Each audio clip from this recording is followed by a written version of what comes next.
그 41쪽에 이제 노래의 새로운 모습이라고 이제 나왔죠. 그래서 이제 고구려 백제가 여러 가지 노래들이 나와요. 고구려 백제 노래 있죠. 뭐 여기 막 길게 써놨는데 결국은 이제 고구려 노래도 있고 백제 노래도 있어. 41쪽에 쭉 나옵니다. 그래서 넘겨보세요. 42쪽에 있어요. 거기 이제 보면 두 번째 단락. 고구려 사람들의 부른 노래에 관한 자료가 고려사 악지에만 남아있다. 고려의 궁중악으로 쓰이던 삼국의 소각 가운데, 소각은 이제 민간에서 불러진 노래를 말하는 거예요. 내원성, 연양, 명주, 이게 고구려의, 이것도 시험에 상당히 잘 나옵니다. 이 문제가 어떻게 나오냐면 다음 중 고구려의 노래에 해당하지 않는 것은, 이거 나와요. 되게 잘 나와요. 내원성, 연양, 명주. 그죠? 그죠? 내연명. 여러분 공부를 할 때는요, 이게 좀 안 외워질 때 머리 글자로 외우는 게 되게 좋아요. 우리 태종태세, 문단세 이런 것처럼. 그래서 고구려는 내연명, 내원성, 연양, 명주.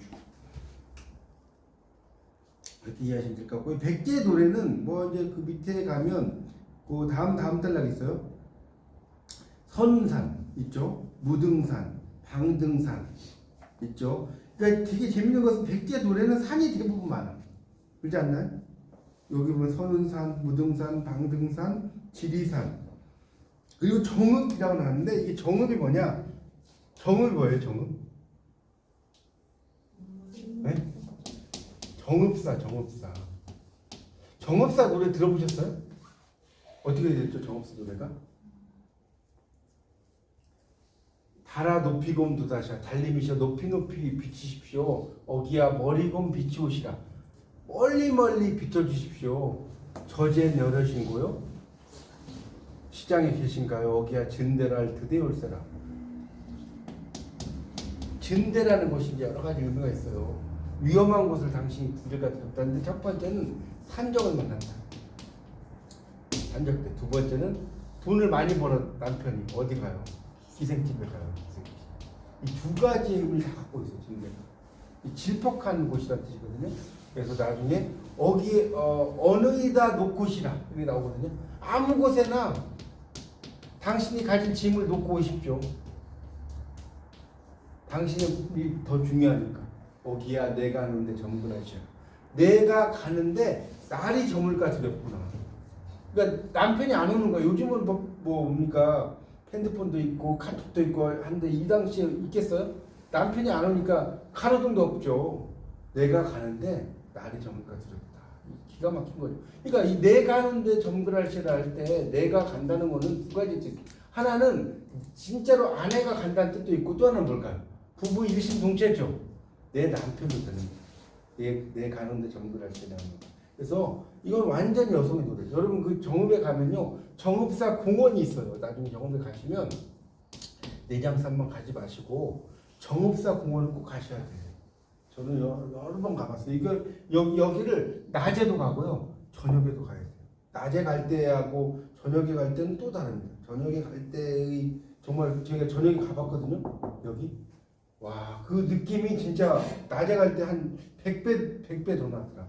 그 망부석이 있는데 여인의 모습이 진짜 느껴져.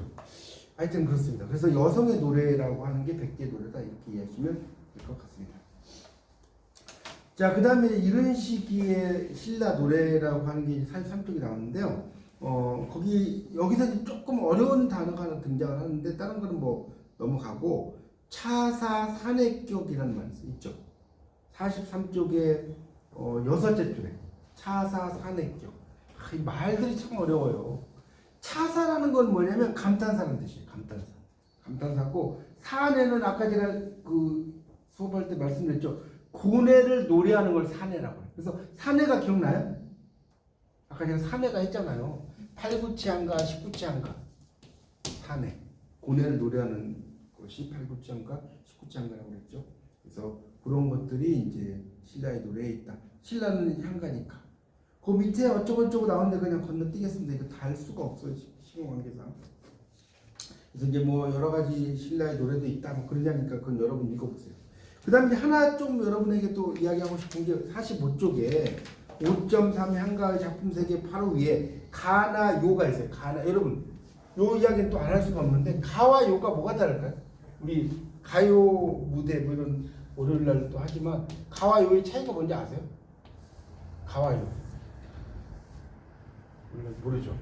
가는 하나 상층부의 노래, 요는 하층부의 노래. 자 그러니까 민요라고 그래요, 민가라고 그래요.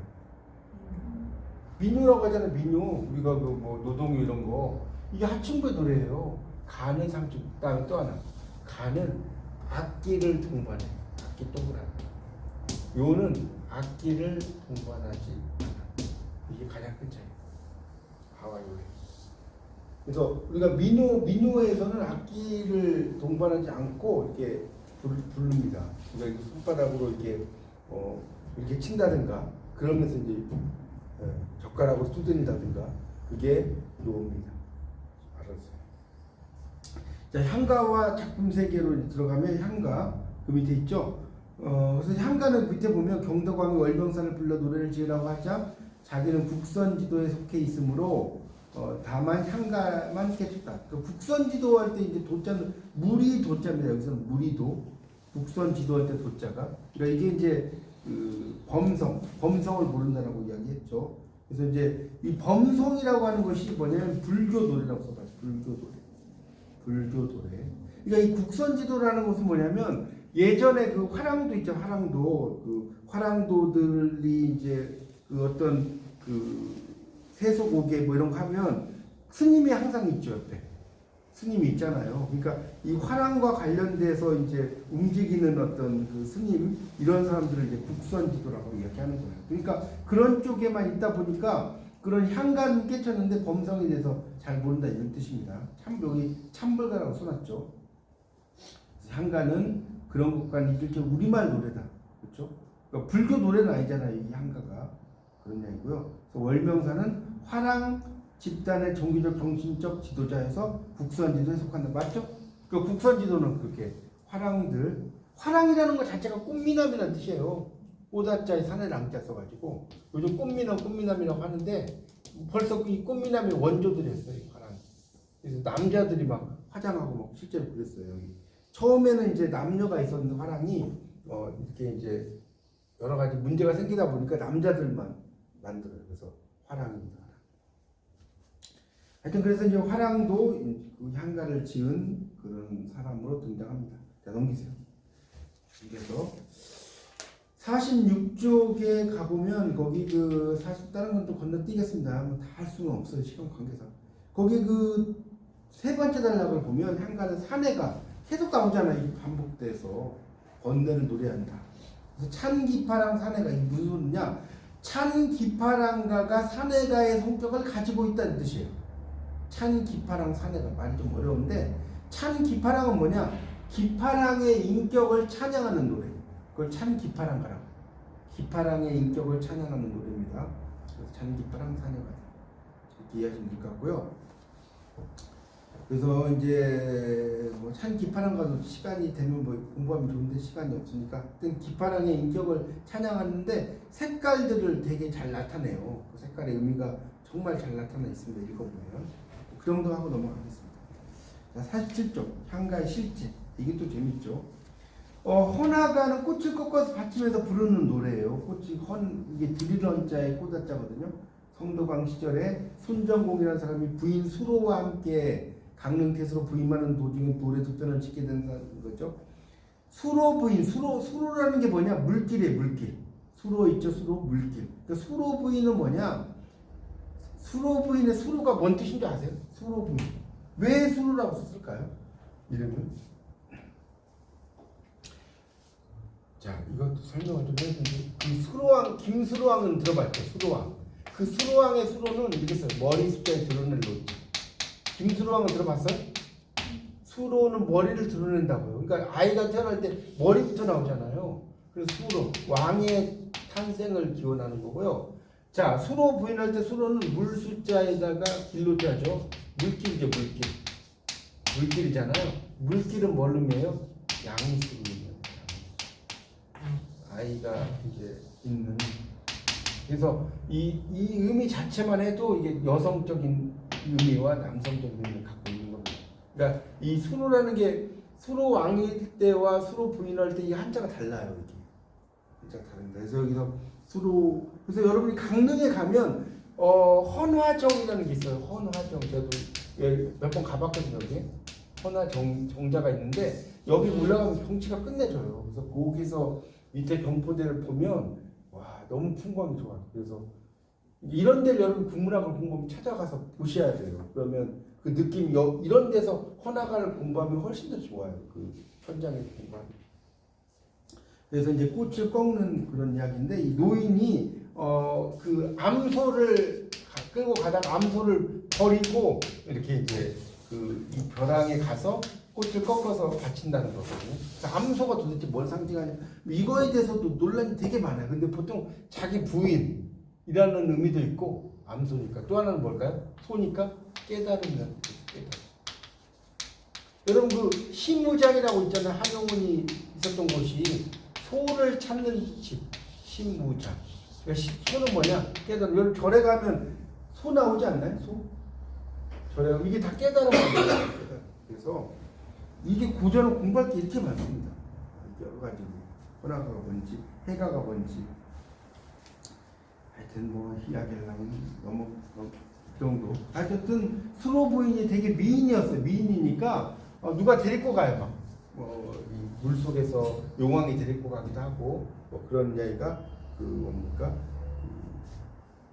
해가 있죠. 해가 이런 것들 거기 47쪽에 밑에서 둘째 줄에 나오죠. 해가는 해가 군노래를 이용했다 이렇게 나왔는데 그러니까 해가라고 하는 것도 그 뭡니까 이 부지가하고 이제 비슷한데 뭐냐면 거부가 물길을 열어라 이렇게 나와요. 해가에 보면 거부가 물길을 열어라 출수로 나오거든요.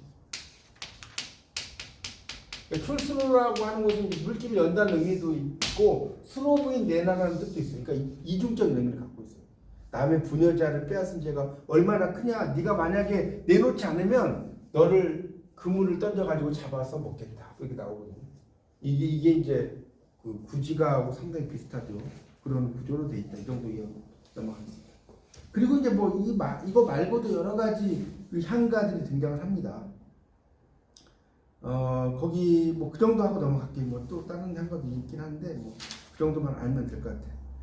그 다음에 이제 불교를 따른 노래라고 48쪽에 나오죠. 5.3.3에. 그래서 이제 불교적인 노래들도 막 등장을 해요. 향가를 읽어보면. 그리고 49쪽에 5.3.4에 월명사와 충담사 나오죠. 이것도 아까 설명했던 이야기인데 반복이 돼서 나옵니다. 국선지도 이런 말 나오고. 하여튼 월명사가 이런 도솔가도 지었고 또 뭐라고 써요 아까? 제망매가. 그렇죠. 죽은 누이의 영혼을 위로하는 노래죠. 아주 유명한 작품입니다. 향가 중에 베스트 오브 베스트 하나만 골라라 하면 제망매가 죽은 누이. 제일 처음에 어떻게 시작하죠?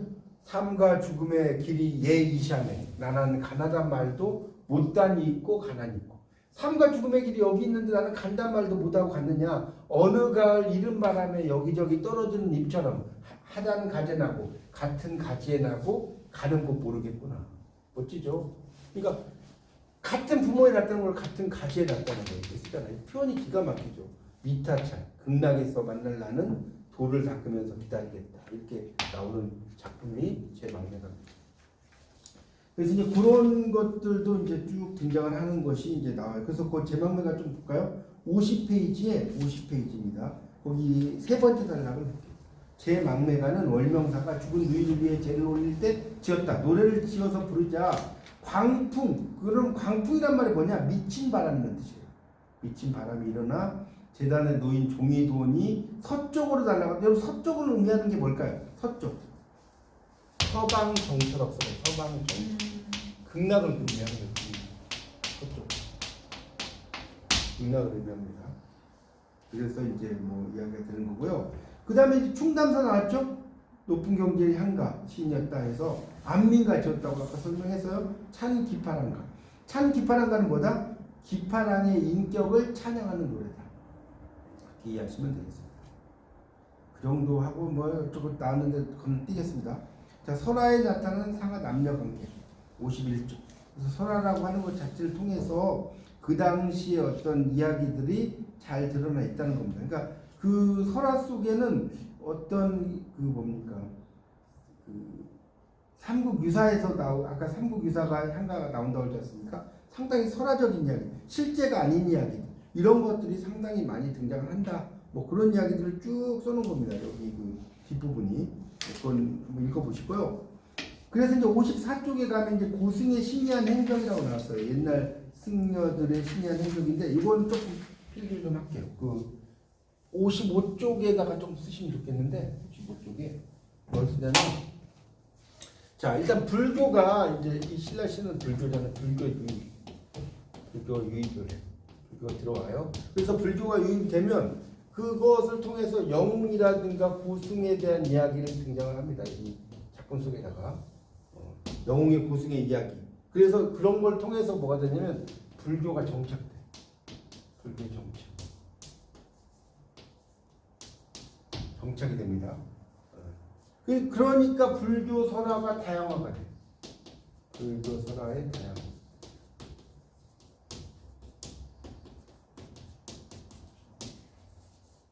그렇게 되는 거죠. 자, 영웅이나 고승이 이제 이렇게 등장을 하는 것은 결국 뭐냐? 이 불교도 외래설화가 있겠죠. 그래서 외래설화의 유입이 이 외래설화가 많이 유입이 됩니다. 자, 이렇게 필기를 하시면 돼요. 불교 유입, 영웅 고승 이야기. 이 영웅 고승 이야기는 나중에 이제 불교에 정착이 되고 불교가 정착이 된다는 건 뭐냐? 불교 설화가 되게 다양하게 일어난다. 그리고 불교 설화는 우리나라 이야기만 있는 게 아니라 어떤 중국의 고승이라든가 뭐 이런 이야기들 이런 게 다 결합이 되어 있다. 그렇게 보시면 됩니다. 그 이야기들을 이제 쭉 써놓은 겁니다. 이렇게 이해하시면 돼요.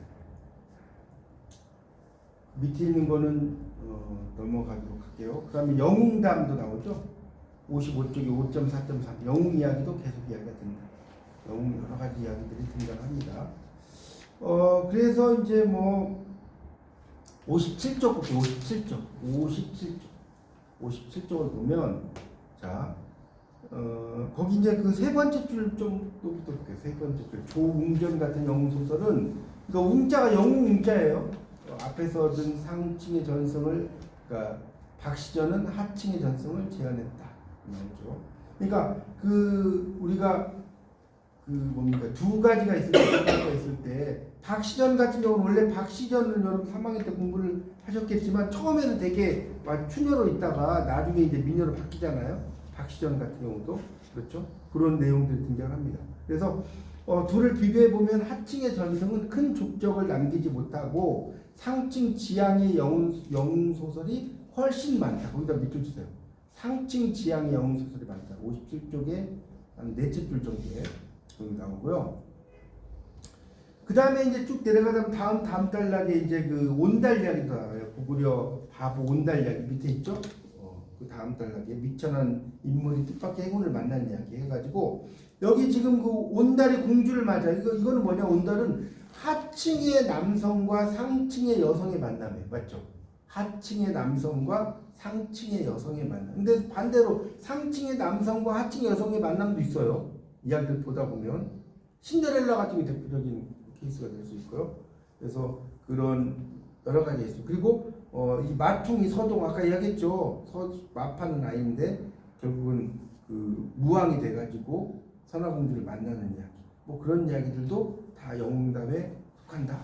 그런 이야기. 그러니까 초인간적인 어떤 이야기, 인간의 상황을 넘어가는 이야기 이런 거라고 볼 수 있겠죠. 그다음 넘겨보세요. 넘어가서 그래서 이제 하층민의 소망과 시련이라고 나왔잖아요. 5.4.4에 보면 하층민의 소망과 시련에 대한 이야기들도 등장을 하게 됩니다.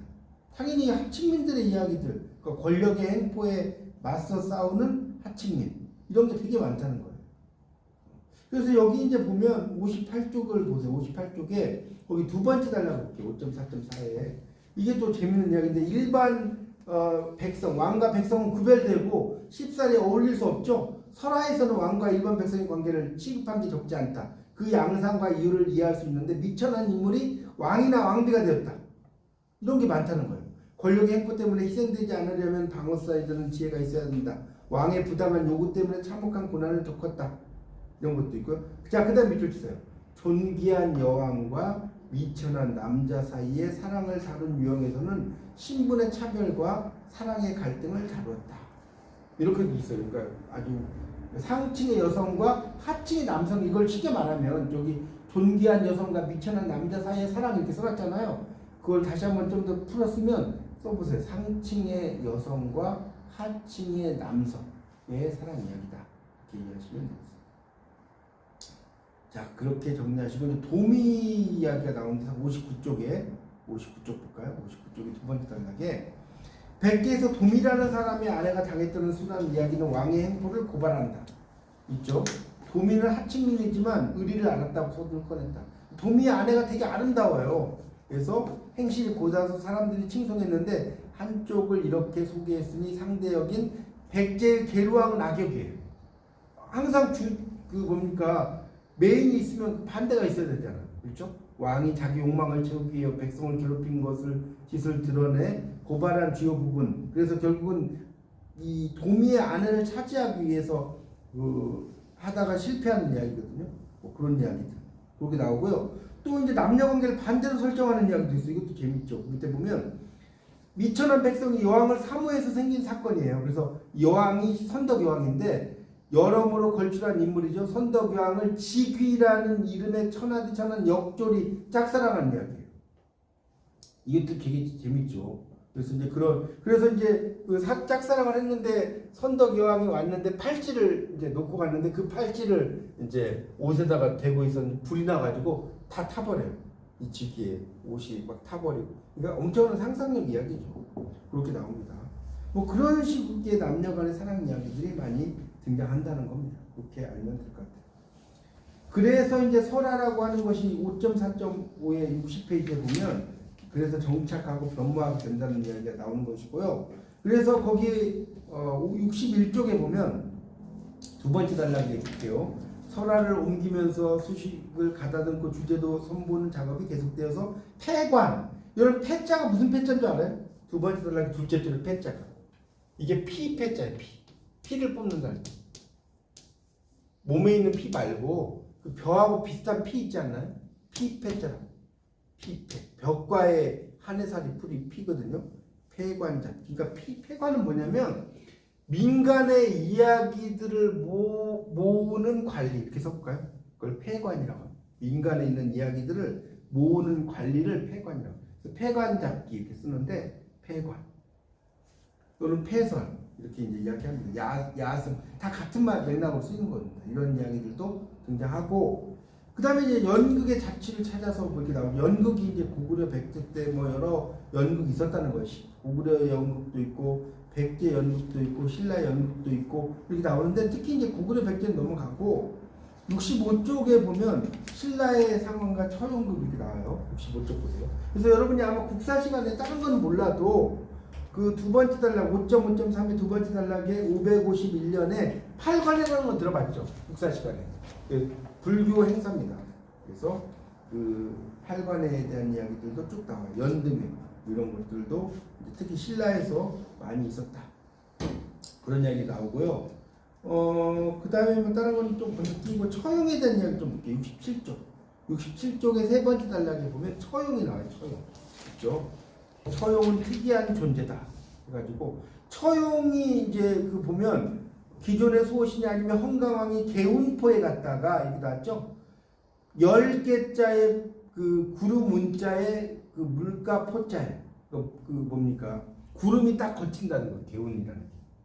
그래서 그 왕정 보좌 임무를 맡긴 신참자인데 이 동해 용왕의 아들이라는 거. 이 처용은 어떤 존재냐? 동해 용왕의 아들 이렇게 써보세요. 동해 용왕의 아들이 있었다는 건데 그래서 이제 왕정 보좌 이런 것도 하는데 역신과의 대결한다. 역신은 병을 일으키는 신인데 이건 조금 알아둘 게 여러분 처용가를 조금 알아야 돼. 처용가 아시죠? 처용가 들어봤어요? 네. 처용가 어떻게 되죠?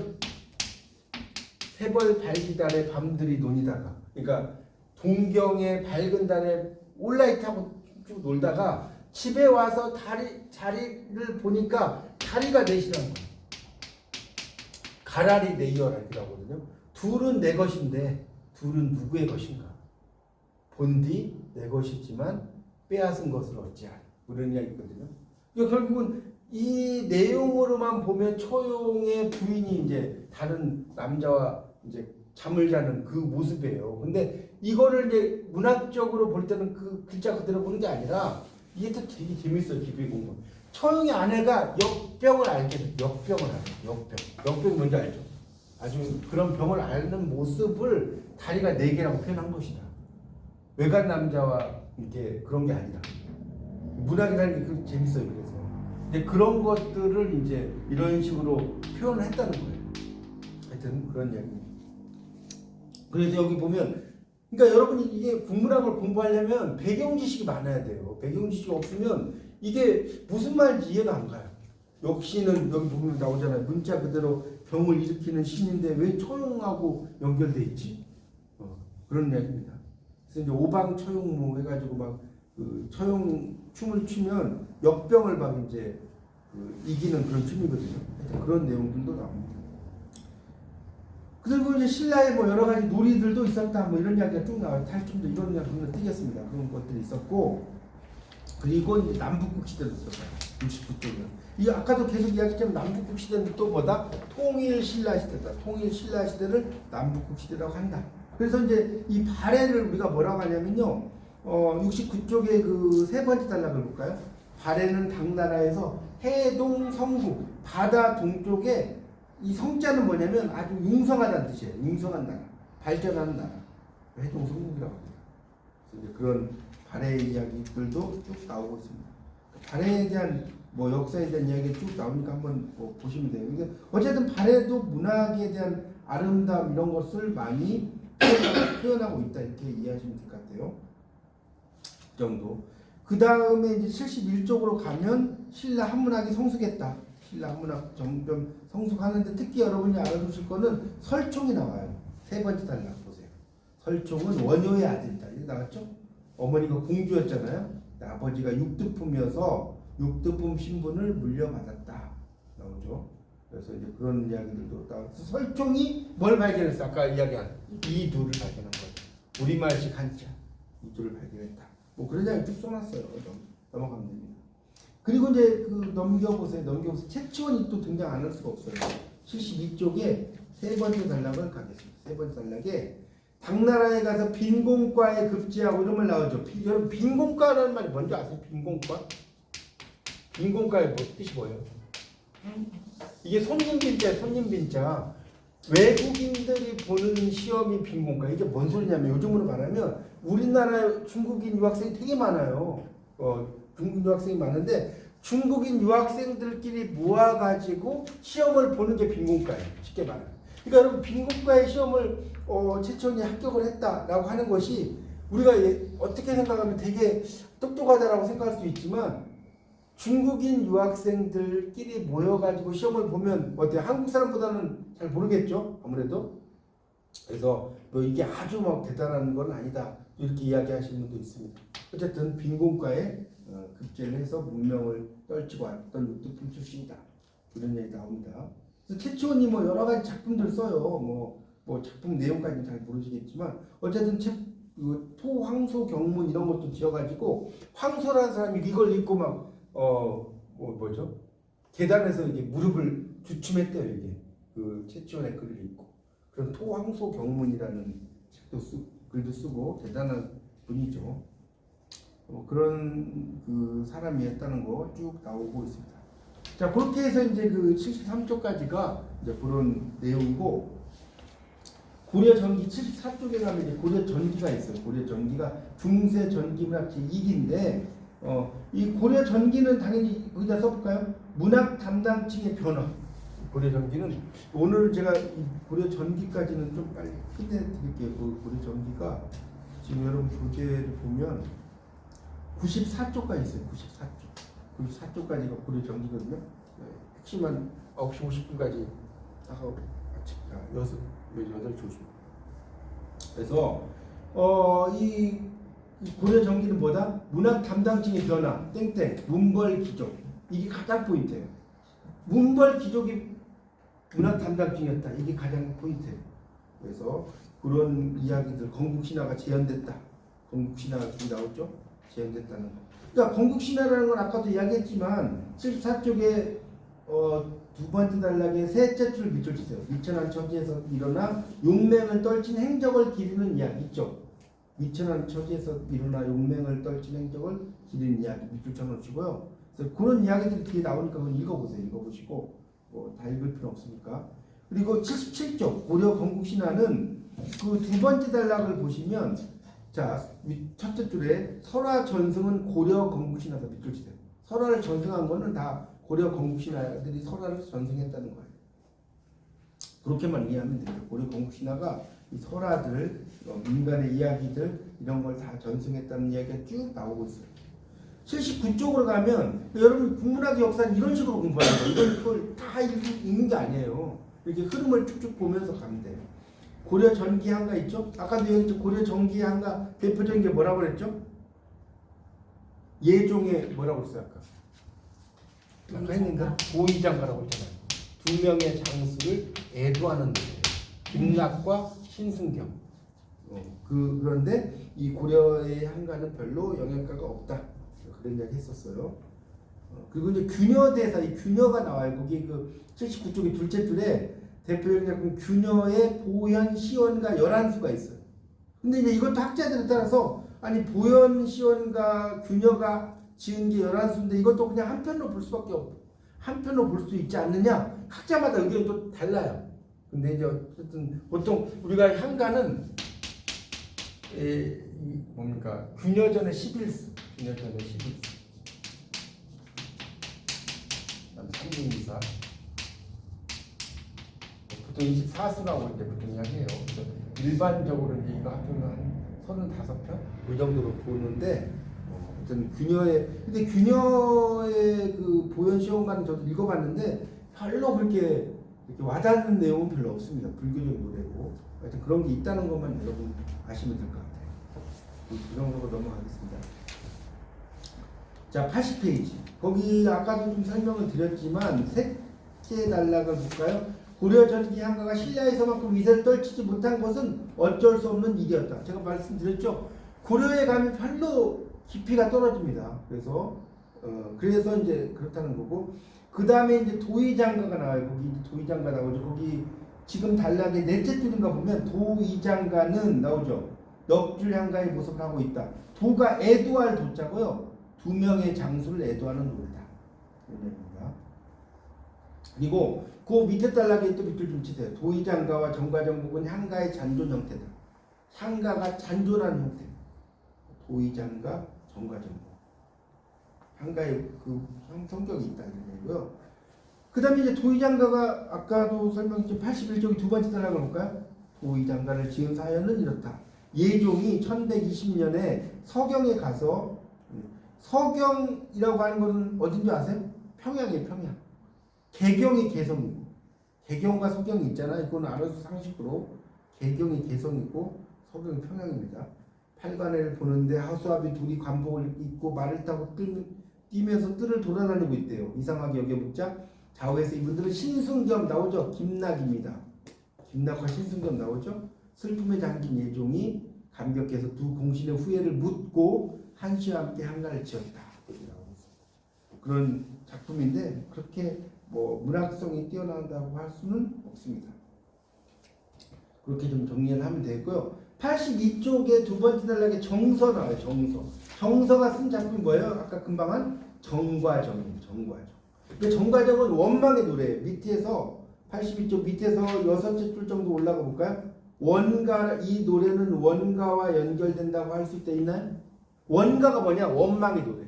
그러니까 이 원가는 뭐냐면 나는 별로 잘못한 게 없는데 왜 나를 유배를 보냈습니까? 뭐 이런 이야기예요. 그게 원가입니다. 원가.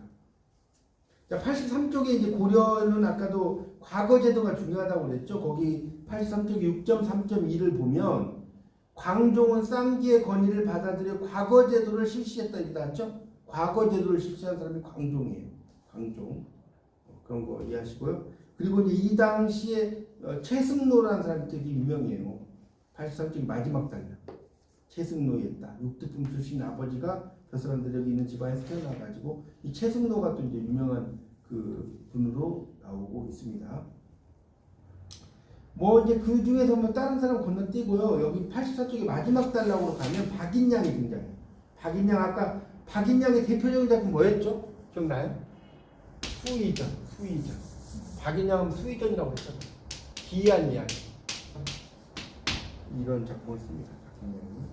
그래서 이제 뭐 중국에도 왔다 갔다 하고 그런 사람이에요. 문장력이 뛰어난 한시도 많이 지었어요. 여기 뭐 사송 과사주 부산 사람만 나오는데 85쪽에 위에서 한 7, 8줄 정도 쭉 내려가면 있어요. 있죠. 7원 율시. 그러니까 사는 뭐냐면 사신. 송나라로 사신 가서 지나간다는 거예요. 사주에 있는 구산사를 지나간다. 그러면서 쓴 작품이 이 작품인데 되게 명작입니다. 명작. 그 작품의 내용까지는 여러분이 나중에 그 인터넷 찾아보세요. 읽어보면 되는데 동과 정의 어떤 움직임과 정지함의 어떤 그 차이점 이런 것들을 잘 써놓은 명작이에요. 그게 바로 이제 박인양의 작품이고요. 86쪽으로 이제 가면 그래서 불교 문학이 제 정리입니다. 불교 문학이 이제 당연히 고려 전기이기 때문에 고려 전기는 불교 문학이 제 정리인데 여기서 이제 하나 조금 설명을 하고 싶은 게 뭐냐면 이 고려 전기의 이제 교종과 선종에 대해서 조금 설명을 해야 돼요. 왜냐면 교종 여기다 여덟이 써보세요. 선종이 뭐가 차이가 나느냐? 교종은요 경전 중심이고요. 플러스 수양. 얘가 메인이야, 얘가 메인. 근데 선종은 수양 중심이에요. 참선, 수양이라면 좀 그러니까 참선을 쓸게요. 참선 중심. 플러스 경전. 그러니까 선종을 하면 경전을 안 읽는다 이게 아니에요. 선종을 해도 경전을 읽는데 선종은 참선이 먼저야. 교종을 해도 뭡니까 참선해. 근데 교종은 경전이 먼저. 그러면 자 고려 시대로 가면 전기와 후기. 고려 전기는 교종이 중심이에요. 근데 고려 후기로 가면 뭐가 중심이에요? 선종이 중심이에요. 그렇게 필연이 됩니다.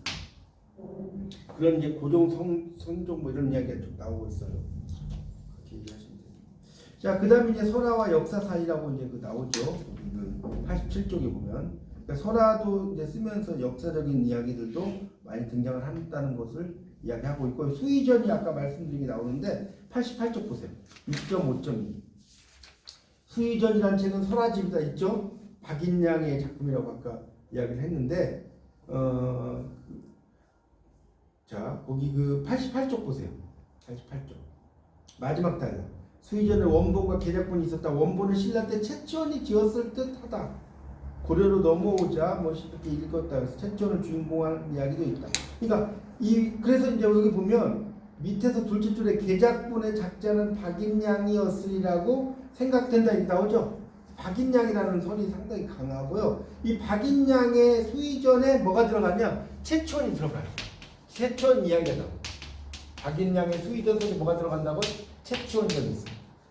최천이 막 귀신과 사랑하는 이야기입니다.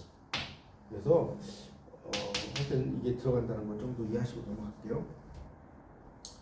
자, 그 다음에 89쪽에 그 밑에서 두 번째 단락 인종 때 김부식 거기 있죠. 주동이 되어 묘청의 서경천도 운동을 무역을 한 다음에 삼국사를 개작해서 삼국사를 만들었는데 아까 말씀드렸죠. 이 김부식이 누굴 죽였어요? 정지상을 죽였죠. 정지상이 그 한문을 같이 공부한 사람인데 한문 실력이 뛰어나다고 했잖아요. 그렇게 하면서 이제 삼국사기를 만들게 됐다. 이런 정도 이야기 알아주시면 됩니다. 그래서 쭉 뭐 나오는 건 그냥 넘어가세요. 어쨌든 삼국사기는 정사를 이야기하는 거다. 삼국유사가 야사다. 자, 91쪽. 그래서 6.6 고려 전기 귀족문화 결산 묘청의 난과 정지사 나오죠. 그래서 여기 개경파와 서경파 나오죠. 첫째 줄에 개경이 뭐 어디라고 했어요? 개경파 개성 서경파 서경은 어디라고 했어요? 평양. 서경 개성파와 평양파 사이의 대립을 이야기한다 이렇게 이해하시면 됩니다. 서경과 개성에서 어디를 도읍지로 할 것이냐 가지고 막 싸우는 거예요. 그런 뭐 이야기들 나오는데 요 시기에 넘겨보세요. 요 시기에 92쪽에 그 세 번째 달라. 다른 건 여러분이 그 국문학 역사 다시 좀 이야기하지만 처음부터 끝까지 막 다 읽는 게 아니에요. 이제 다 읽을 수 있겠어요, 여러분? 이렇게 간단하게 읽으면서 흐름을 잡는 거예요. 자, 거기 그 세 번째 단락에 격동의 시기에 주목할 만한 정지상 나오죠? 정지상 나오잖아요. 그 정지상이 여기 편모선에서 자라서 이제 올라간 사람이다 이런 이야기예요. 근데 그 다음 단락 김부식과 정지상은 여러모로 대조되고 올라가는 역량을 두고도 경쟁을 했다는 거 나오죠. 같은 동문수학이었어요. 그런 이야기들 쭉 나오는데 어쨌든 정지상을 죽이게 되고 거기 그 93쪽에 세 번째 단락을 봐요. 제목이 송인, 임을 보낸다는 거예요. 임을 보낸다. 송인. 아까도 이야기했죠. 비가갱 강둑에 플리피 이들이들 남포에 임보내니 슬픈 노래 북받치네. 대동강불이 언제 마를 것인가 해마다 이별의 눈물이 푸른 물결에 덧붙이네. 이게 대단한 작품이죠. 자, 그리고 이제 김부식의 시대 해석 고려 전기 김부식은 삼국사기로 이제 된 거죠. 그래서 93쪽 마지막 단락 김부식은 형제들 가운데 우뚝했고 부귀영달리에 필요한 수단이 아니고 가치관을 잡는 것이 근본이라고 생각한 사람이다. 자, 넘겨보세요. 그래서 이제 98쪽에 마지막 단락에 이제 김부식은 말을 겸손하려고 했지만 자기 문장에 대해서 두 번째 단락 자부심을 가지고 있었다. 나오죠? 자부심. 삼국사를 쓰면서. 그 다음 단락이 또 중요한 말이에요. 김부식은 밑줄 쳐요. 상상력이 풍부하지 않았다. 기발함들을 할 능력이 의심스럽기도 하다. 그러니까 김부식은 뭐 이렇게 시도 쓰고 삼국사를 썼지만 정지상만큼 못했다 이런 이야기예요. 그런 이야기를 쭉 써놓은 겁니다. 김부식도 대단한 학자이긴 하지만 정지상만큼 못했고요. 그러다가 이제 쭉 내려가다 보면 이제 그런 뭐 여러 벼슬을 하다가 뭐 여기 나오죠. 이제 속세 이제 불교에 또 기일을 하는 내용이 나오죠. 거기 밑에서 넷째 줄 누릴 수 있는 영화는 다 차지했기에 새삼스럽게 생기는 범인마저 해소하려고 유학보다 높은 정신세계를 구현하고 있는 나오죠. 불교의 기회예요. 절을 세우고 뭐 기원했다 이렇게 나오고 있습니다. 자, 이렇게 해서 제가 이제 94쪽까지 목차하고 이 시간에 목차에 대한 이야기를 쭉 좀 설명을 드렸고 국문학의 역사를 공부하는 그리고 이제 그 뭡니까 중세 후기문학 일기 고려 후기 앞쪽까지 쭉 설명을 드렸어요. 그러니까 어쨌든 이 국문학 역사는 여러분이 공부를 하실 때 그 내용을 세부적으로 다 공부를 하지 마시고 이런 식으로 공부하면 이 정도면 재밌지 않나요? 이렇게 흐름을 따가면서 여기는 뭐가 중요하고 어떤 내용이고 그러니까 이렇게 저한테 강의를 들으시고 아마 방송을 좀 들으시면 훨씬 나을 거예요. 그 강의 내용이 조금 더 제가 좀 풀어서 설명을 드리거든요. 방송에서는 이렇게 풀어 설명 별로 안 할 거예요. 아마 저도 예전에 국문학 공부 들었는데 그러니까 제 강의를 제가 다시 한번 올려드릴 테니까 그거를 토대로 이렇게 공부를 좀 해보시기 바랍니다.